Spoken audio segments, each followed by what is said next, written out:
I just finished watching Once Upon a Time in the West, and now I feel compelled to spew my thoughts on the Western genre as it relates to the current state of the young American man in 2018.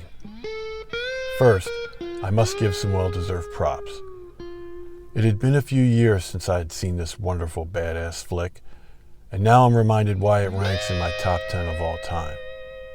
Not only is it the greatest Western ever made, it's one of the greatest movies, period. I highly recommend Sergio Leone's masterpiece. Now, before any of you marshmallow types get your panties in a bunch, I fully acknowledge all the transgressions and wrongdoings of that time period, and don't condone any of them in any way. This isn't one of those rants about why our past was so much better than our present.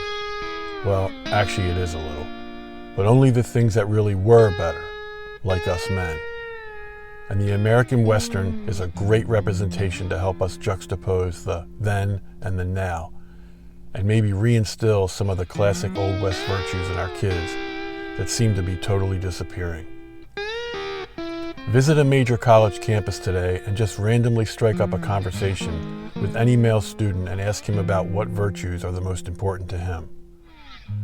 I'll bet you $1 to a donut that most of those that he holds in high regard will be a 180 from those of the Old West pioneer.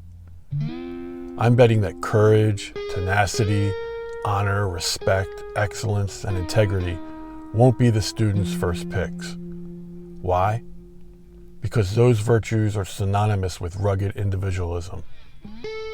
And right now in 2018, there's maybe not another more vilified and unpopular notion within certain mainstream circles, academia being one of them. I personally don't know any red-blooded American father who wouldn't want his sons to possess such character traits. I'm certainly not saying that kids in college today aren't virtuous. Many are, and many are awesome too. However, any reasonable, honest person would have to admit that the set of values being taught to them is in direct contrast with those that were around in 1880 Arizona. I believe that the 6 virtues I've listed are the building blocks of greatness in a man, the foundation on which the rest of him is built. And it's in the American Western movie that they are on full display to be celebrated. If a man didn't kill it, he didn't eat. If he didn't build it, he'd be without shelter.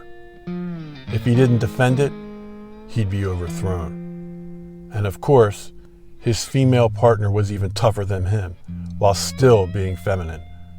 But that's for another rant. He was God-fearing and family-loving. He was the epitome of the simple man carving out an existence that fed his desire for the most important thing of all, his freedom. So go online and find a list of great Westerns. There are many to pick from. Choose a couple and make a movie night with your sons. I guarantee they'll thank you for it one day. And worst case scenario, they reject it and clutch tightly to their snowflake tendencies. Hey, but at least they'll know how to shoot a pistol and properly slug down a shot of whiskey. Until next time, stay classic.